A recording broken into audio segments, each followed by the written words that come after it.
Alors bonjour et bienvenue à cette conférence qui a été reprogrammée. Donc, je vous le disais à l'accueil, à l'origine, c'était la journée pour Christian Doumergue qui n'a pas pu venir pour des raisons de santé. Comment va-t-il? Ça va? Ça va mieux? Oui, il va se remettre, mais bon, il n'est pas en état de faire la conférence. Alors, donc aujourd'hui, nous avons programmé le quantique pour quelle prise de conscience, le bien-être, et puis Bernard-Marie Biac, le conférencier d'aujourd'hui, vous en dira bien plus long que moi, qui ne suis pas experte dans le sujet. Et je tiens à remercier tous nos adhérents pour leur fidélité de cette saison 2020, car aujourd'hui, c'est vraiment la dernière de la saison. Voilà, merci à tous. Si vous avez des questions concernant le site internet et les vidéoconférences qui seront projetées dans l'année après vidéomontage de notre part. Donc si vous avez des questions, n'hésitez pas à nous contacter par mail ou par téléphone. Voilà, en tout cas, un grand merci pour votre fidélité durant toute cette saison. À toi aussi, Bernard. Et puis je vous dis donc à peu près à partir d'une heure de conférence, quand ce sera le moment, on pourra faire un petit entracte, pause crêpes et boissons. Et ensuite, on finira par notre traditionnel débat. Voilà, merci à tous de votre présence. À tout à l'heure. Bonjour à ceux que je n'ai pas salués, qui viennent d'arriver. Et puis, bienvenue aussi à tout ce qui est visible, mais aussi les entités non visibles que certains arrivent à voir et qui sont autour de la salle. Et on leur dit bonjour aussi. Et de bonnes énergies en ce qui concerne le conférencier que je remplace et qui est en convalescence. Alors, aujourd'hui, je vous ai préparé un repas, un festin quantique. On vous parle souvent de l'effet miroir. Il suffit d'inverser, par exemple. Ça me permet de mieux voir la casquette, par exemple. C'est déjà un état différent. Un état différent, c'est un autre état, simplement en changeant un élément du milieu. Et ce qui me permet aussi de mieux voir et de ne pas avoir les rayons lumineux trop vers les yeux. C'est le but de la casquette, et puis de protéger le mouchodrome aussi. Alors, on va démarrer sur le succès des applications quantiques. Ce succès nous ramène à la physique quantique, comme il y a une physique déterministe qui est déterminée. La physique quantique, elle est déterminable parce qu'on compte ce qui est indéterminé par un outil mathématique qui s'appelle les probabilités. Donc quand vous venez là, vous avez autant de chances que de risques d'arriver. Et on l'a vu sur la route, ce qui s'est passé aujourd'hui. Il y a eu 2 facteurs de risque des voitures qui étaient sur la route. Et bien dans le champ quantique, c'est pareil. Sur l'autoroute quantique, c'est exactement pareil. Donc je vais démystifier le quantique, le désacraliser, pour mieux lui donner sa place dans notre quotidien et comment il est au service de nous, au service donc de ceux qui ont le cœur à s'en servir, aussi bien en bien-être, on verra peut-être le mal-être, mais c'est autre chose, puisqu'il y a aussi des techniques. Donc ces techniques quantiques sont à notre disposition maintenant. L'appareillage est là-bas et il permet de faire un bilan bien-être. Alors, en ce qui concerne le succès du quantique, il est là quand même depuis quelques années maintenant, mais pendant, disons, un quart d'heure, je n'ai pas trop l'heure, mais on me rappellera, je vais faire des rappels. Comment on passe de la 2D au quantique. Alors c'est simple, et le 2D, la deuxième dimension, n'est pas si simple que ça. Chez les Grecs, il s'agissait de la caverne, c'est-à-dire les personnes sont dans une caverne, elles ne voient pas la 3D, évidemment, qui est au-dessus. Mais déjà, c'est posé pour le champ terrestre, c'est-à-dire une surface, un carré. Ce carré, eh bien, pour cette surface, ce carré, c'est le champ terrestre, c'est un cercle ou un carré, et c'est la deuxième dimension. On passe après à ce qu'on appelle l'espace terrestre, ce qui est un volume, qui peut être un cube ou une sphère, et là on passe de la deuxième dimension à la troisième dimension. Et on va voir que la 2D n'est pas si simple que ça. Puis, quand on passe à cet espace terrestre, qui est un volume et un cube, on a ce qu'on appelle des champs et des espaces. Par exemple, dans ce champ, ou dans un champ agricole, ou dans cette surface, il y a des molécules. Donc vous voyez que même dans le 2D, on peut plonger et chercher la constitution du sol. Donc c'est une spécialité. Et les agriculteurs, eux, ils font appel des fois à l'analyse qu'on appelle de la surface. C'est pas simple déjà la 2D. Et avant de passer aux espaces de molécules, aux espaces, les molécules sont constituées d'atomes, donc on passe dans d'autres espaces encore qui sont les atomes, et on passe à ce qu'on va appeler les quanta. On verra ce que c'est un quanta. Par exemple, un champ de lumière, un champ ou un volume de lumière, qui est, l'exemple, c'est la lumière extérieure. Je ne parle pas de la lumière intérieure, on en discutera dans le débat. Donc cette lumière extérieure qui est confondue justement avec la lumière de l'au-delà, cette lumière extérieure, elle est quantique puisqu'elle est constituée de grains de lumière qu'on appelle les photons. Et elle se transmet, cette lumière, par vibration. Comme quand vous évitez des obstacles, et bien les photons ou les quantas, quand ils ont des obstacles devant eux, ils font ça. Tout simplement pas parce que c'est leur déplacement, que l'on voit sous forme d'ondulation, mais tout simplement, c'est plus pratique dans l'hyperespace et dans le cosmos. Quand vous avez donc un déplacement avec votre voiture, vous faites ce mouvement-là. Ça s'appelle un mouvement vibratoire. Et que ce soit un quanta ou que ce soit nous ou le vivant, vous avez toujours le corpuscule qui va se déplacer de façon ondulatoire en fonction de l'environnement. Et c'est là qu'on verra qu'il est intéressant de voir que l'environnement donc crée la vibration. Ce n'est pas le corpuscule, c'est le déplacement, la vitesse du corpuscule. Il est normalement en ligne droite. Et ça, les militaires aiment bien la ligne droite. Pour les missiles, et comme l'espace est courbe, bon, ils aiment bien des courbes. Mais dans la nature, ça ne se passe pas comme ça du tout. Le corpuscule doit éviter des obstacles et on remarque son déplacement vibratoire. Mais ces déplacements vibratoires peuvent se calculer et donc rentrer dans le champ des mathématiques ondulatoires. Et pour les soins, on va appeler ça le fréquentiel pour les sons. Fréquentiel de lumière et fréquentiel au niveau des ondes sonores. Alors, on revient au 2D, on revient à la dimension, on revient à la surface. C'est pas simple. Bien sûr, le paysan cultivateur travaille une surface à cultiver avec sa charrue, déjà. On voit sur le 2D, on a un matériel. On verra d'autres matériels plus tard. Donc, ou avec la charrue ou avec un tracteur. Et c'est pas pareil, moi qui travaille avec la faux, de travailler avec la faux. Il y a une dimension humaine qui fait que sur la surface que vous travaillez, vous allez voir des orchidées. Vous allez éviter de les couper et elles vont venir sur cette surface. Elles vont venir à vous avec le temps.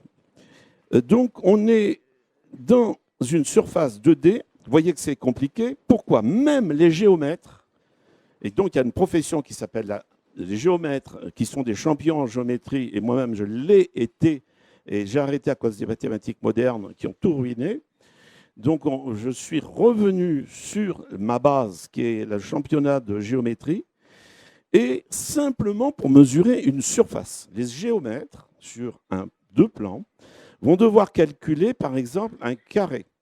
Et un propriétaire qui veut le double du carré, eh ben, c'est de manière mathématique insoluble jusqu'à présent. Je l'ai résolu, et depuis longtemps d'autres avec moi, c'est avec la règle et le compas. C'est-à-dire, si vous prenez la diagonale du carré et vous l'abaissez, vous avez automatiquement un carré du double de la surface. Alors qu'avec les chiffres, vous obtenez racine de 2, qui est 1,414, et les chiffres nous échappent parce que vous avez une distance finie avec un nombre infini de chiffres. Alors, qu'est-ce que ça veut dire la réalité? Que les chiffres vont partir dans un autre monde qui va être algèbre, qui va être l'arithmétique et qui va nous plonger dans d'autres dimensions. Mais si on revient à la dimension 2, la diagonale du carré que vous abaissez permet d'avoir le double de la surface de ce carré. Et dans ce point qui a une origine et une fin, il y a un nombre de chiffres infini. C'est intéressant de travailler sur la 2D et de ne pas la négliger. On va passer après, donc les géomètres mesurent les surfaces des champs. On parlera de la conquête après des territoires. Comment un roi, un empereur veut savoir et mesurer son territoire. Donc la 2D est importante. Passons à la 3D.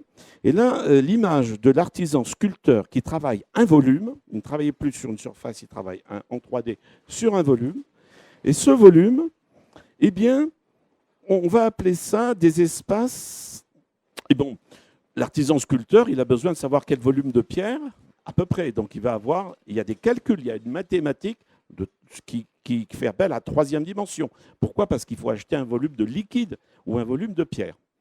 Donc on a des outils pour ça, y compris des outils invisibles qui s'appellent les mathématiques pour les mesurer. Alors, il y a un autre problème insoluble que les Grecs aiment bien en poser. Le dieu Apollon avait demandé qu'on lui construise un autel du double de l'autel d'origine. Eh bien, là aussi, c'est insoluble mathématiquement. Je suis en train de le résoudre, je pense, géométriquement. Et comme je n'y arrivais pas, l'au-delà m'a envoyé un secret, c'est le cœur du cube. C'est-à-dire qu'avec la règle et le compas, je peux construire un cube. Je connais le cœur du cube, avec la règle et le compas. Comme je vous expliquais tout à l'heure, le cœur du carré, c'est la diagonale. Et c'est plus difficile pour le cube, mais en travaillant sur ce problème qui, pour l'instant, n'est pas résolu, l'au-delà m'a envoyé le cœur du cube. C'est-à-dire ce qui correspond à la diagonale du carré, son cœur au cube, comment il est concentré. On passe du 3D à la 1D d'un coup. Et en ce qui concerne maintenant ce brave sculpteur dont nous sommes, c'est quelle profession? C'est plus le géomètre. Qui va calculer des espaces? L'habitat, notre habitat, les architectes. Anarchie, architecture. Anarchitecture, architecte. L'architecte va travailler des volumes et on voit que cette 3D crée des spécialités et des professions. Il ne faut pas s'enfermer, évidemment, puisque je vous annonce une bonne nouvelle, nous avons toutes les dimensions en nous. Simplement, c'est la conscientisation de ces dimensions pour créer des spécialités et des outils et des instruments. Et là, nous sommes dans le 3D. Et ça fait travailler pas mal de monde sur la planète déjà. Nous en sommes qu'au 3D. Et donc, on a après des espaces moléculaires dont est fait l'air. Alors, l'air, on passe à l'énergie. Les deux se marient très bien. Et en ce qui concerne, par exemple, la spécialité, c'est la stéréochimie. Donc, et la stéréochimie ou la stéréobiologie. Et dans les volumes, pour revenir à la technique, vous avez la centrale à vapeur ou à charbon. Pourquoi? Parce que l'énergie fournie à la centrale à vapeur sont des molécules d'eau qui sont chauffées et qui sont chauffées pas par l'électricité. On va voir dans l'autre dimension pourquoi. Elles sont chauffées par le charbon. Donc on fait un bond d'un coup et on passe aux années 1900. Gamin, on allait chercher le seau à charbon dans la cave. Et donc le charbon chauffait quoi? L'air. Et dans l'air, il y a de la vapeur d'eau. Il ne faut pas oublier. Hein. Et donc dans les centrales électriques à charbon, maintenant j'ai visité les dernières centrales et ce sont, pour éviter la pollution qu'on avait sur le linge en Guadeloupe, on avait une centrale à charbon et ils brûlaient même d'autres molécules qui sont les déchets de la canne. On avait la suie qui se déposait sur le linge dans un rayon de 5 km. Donc les techniciens ont inventé une cheminée magnétique qui, lorsque dans la cheminée, les morceaux de charbon brûlés sortent, ils sont pulvérisés sous forme de molécules. Donc après, nous, les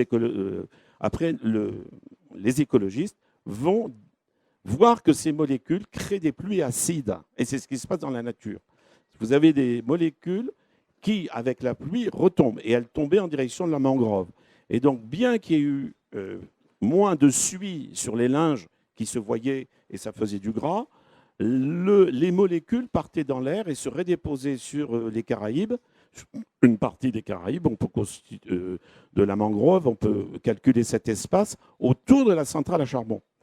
Donc, vous voyez les interactions entre le champ de molécules, les volumes de molécules et les énergies, donc la vibration. Les cheminées électromagnétiques des centrales à charbon modernes permettent de pulvériser justement les particules qui s'échappent des cheminées, qui étaient des particules physiques. Là, on en est au 3D, toujours. Je ne vous dis pas ce 3D, c'est-à-dire on prend le produit du champ et le cuisinier va le transformer. Avec son matériel de cuisine et de cuisson. Vous avez l'agroalimentation, l'agroalimentaire qui travaille. Le 3D travaille aussi, il travaille des espaces moléculaires, comme le sculpteur. Sauf que le sculpteur de la vigne s'appelle le vigneron.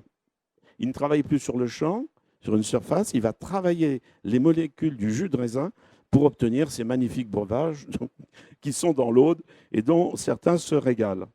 N'oublions pas que l'eau est l'oxygène du cerveau, le vin est le sang du cœur. Voilà ce que dit des adages populaires.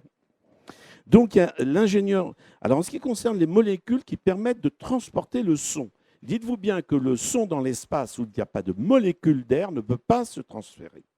Si le son n'est pas concentré et transporté par une onde électromagnétique à travers l'espace du cosmos, le son ne passe pas. Le son va passer dans des planètes telles que l'on vit actuellement dans notre incarnation. Cette planète terrestre est gazeuse parce qu'il y a des molécules de gaz en vibration qui partent. Là, il y a un signal électromagnétique qui peut traverser l'espace vide et atteindre les satellites. Dans les émetteurs-récepteurs spécialisés. Mais si moi, je veux lancer un son sonore, la vibration du son va s'arrêter au niveau de l'atmosphère où il n'y a plus de molécules. Et ça, les techniques existent justement pour transporter le son par rapport dans les avions et évidemment dans des engins qui vont au-delà de la vitesse du son. Donc on verra qu'il y a deux obstacles dans notre univers, plutôt dans le cosmos. L'univers, c'est autre chose. Dans le cosmos, nous avons deux obstacles. Le mur du son, où quand le son ne passe plus parce qu'il n'y a plus de molécules, il faut des émetteurs-récepteurs. Et aussi, quand on ira au-delà de 300 000 km à la seconde, il y aura un autre mur qui s'appelle le mur de Planck. Et d'ailleurs, si vous plongez dans l'eau, vous allez sentir le mur de molécules, parce que si vous plongez de 10 mètres, ça peut arracher les ongles. Donc, on a un mur moléculaire déjà qui est le mur de l'eau, puis on va avoir le mur du son. Et d'ailleurs, si l'avion n'est pas équipé pour franchir le mur du son, il est pulvérisé. Et vous avez un autre mur, il faudra aller au-delà de 300 000 km à la seconde, on tombe dans les quantas, c'est le mur de la lumière. C'est-à-dire que les quantas, qui pour l'instant nous traversent, vont se comporter comme un mur, et derrière ce mur, il y aura des surprises. C'est là qu'on touche vraiment au mystère. En ce qui concerne donc les vibrations et les fréquences, on a les rayons X qui ont des applications pour les radios, les émetteurs radio, les émetteurs télé. Donc on passe, vous voyez, du corpuscule à la vibration, à l'onde. On est dans une onde en 3 dimensions qui fait un fuseau. Quand votre corde de guitare vibre, elle ne vibre pas que dans 2 plans. Si vous la voyez en 3 dimensions, elle vibre comme un fuseau. Donc on est sur l'utilisation des vibrations dans une atmosphère gazeuse, sur notre planète Terre. Il y a d'autres planètes gazeuses et dans d'autres formes de vie. Donc sur cette planète gazeuse qui sont les molécules d'air, eh bien on est dans une des applications de la 3e dimension. Alors je vais terminer tout ce qui est matériel pour passer sur l'immatériel. Pour ça, il a fallu le calculer. Donc des calculateurs électroniques, des calculateurs de l'électromagnétisme. Et le courant électrique est tout simple, parce que quand on est dans les sciences de l'éducation, on pose à nos maîtres, formateurs de maîtres, on pose à nos maîtres comment mesurer l'invisible. Et au lieu d'aller chercher l'invisible très loin, comment mesurer le vent, tout simplement. On fait travailler nos formateurs qui après vont travailler avec les adultes et les élèves. Et là, c'est des fois des élèves qui nous donnent la solution. Ils ont tendu une corde à linge, et quand le vent souffle, qu'on ne peut pas voir mais que l'on sent et que l'on veut mesurer, sur cette corde à linge, il suffit de mettre des repères c'est-à-dire des feuilles de papier qui vont vous indiquer si le vent est léger, moyen ou fort. Alors à partir de cela, quoi que devienne l'élève après, réparateur de moteur ou une quelconque profession, dans son cursus, il comprend qu'on peut mesurer l'invisible, puisqu'on peut mesurer le vent. Et des tas d'instruments vont être inventés pour mesurer quoi? Ce qui est encore plus invisible, ce qu'on ne voit pas. C'est-à-dire, qu'est-ce qui arrive par ce courant? Il arrive l'électricité. Est-ce que vous voyez les courants d'électrons? Quand on était gamin en primaire, l'instituteur nous faisait frotter une règle, on tirait et on voyait justement ce qu'on ne pouvait pas voir, c'est-à-dire ce courant d'électrons. Là, on est dans les quantas. C'est-à-dire l'électron et par rapport à l'atome, à la périphérie, il tourne. Il tourne et ça, un atome tourne, son électron, c'est l'espace d'un terrain de foot, si on ramène à notre échelle 3D. Donc si on revient à l'échelle de l'atome, cet électron, on l'arrache. C'est déjà un viol de la matière. Il est arraché par des générateurs, soit des générateurs qui sont les barrages, donc il faut de vastes alternateurs, qui vont frotter la matière et arracher les électrons. Ces électrons, il fallait les transmettre, on ne les voit pas. Eh bien, ça a été le patron de Tesla qui a aboli Tesla, alors qu'il a donné le nom à une unité physique, le Tesla. Donc, quand ils ont vu que Tesla pouvait transporter l'énergie sans fil de cuivre, eh bien, comme le patron de Tesla avait des actions dans les mines de cuivre, il a cessé de financer ce que faisait Tesla, mais Tesla en avait déjà fait assez pour passer dans la légende et passer dans la science. Parce que je vous rappelle que le Tesla est une unité en physique traditionnelle. Et qu'on est en train d'après les dernières nouvelles, mais je vais chercher, que l'Inde a encerclé un des laboratoires pour le protéger. Et ils sont en train de mettre au point, je pense que d'ici 2 ans, ce sera au point, la machine à énergie libre que Tesla avait déjà inventée. Donc on voit les enjeux énormes. Simplement, on passe du quanta, on passe à l'électron qui est arraché à la matière, premier viol de la matière, transporté par les fils de cuivre jusqu'à nous, pour qu'on puisse l'utiliser. Donc voilà. Et si vous ne le voyez pas, mais si vous mettez vos doigts dans la prise électrique, vous allez sentir que l'électricité qui ne se voit pas donne un choc électrique qui peut conduire à des pathologies jusqu'à la mort. Donc, par paralysie des muscles des poumons. Donc, on voit à ce moment-là comment on va mesurer l'invisible, comment on a mesuré le vent. Et donc, les techniciens et les ingénieurs vont inventer des appareils pour mesurer l'invisible, ce qui ne se voit pas. Et à chaque fois, ce qui ne se voit pas, ça a été des molécules d'air, le vent. C'est le soleil qui met en mouvement les molécules de l'air et qui permettent d'avoir du vent. Si le soleil n'était pas là, les photons du soleil qui chauffent notre atmosphère permettent justement ces courants d'air. Pourquoi? Parce que s'il n'y a pas d'air, vous vous rendez compte? S'il n'y a pas de vent, là où il fait chaud, il ferait encore plus chaud. Et là où il fait froid, il ferait encore beaucoup plus froid. Et donc une planète vivante, telle que notre vie, telle qu'on la connaît, on a besoin, c'est ce brassage continuel de l'air qui permet de répartir la chaleur, les courants d'air, et non seulement les courants d'air, mais les courants d'eau, qui fait que notre planète a démultiplié les formes de vie possibles et imaginables dans le végétal et l'animal. N'oublions pas que le vent va sculpter le Bugarache. Le Bugarache, il ne faut pas que je m'écarte trop, est un mont à l'envers, donc les couches anciennes sont en haut, et c'est le vent et la météo qui a sculpté en forme de montagne. Bon, ça c'est une découverte d'inversion magnétique. Mais revenons à ce qui se voit encore moins. Rentrons dans les champs du connaissance et du savoir. Comment le savoir qui est non visible? Comment partager un savoir?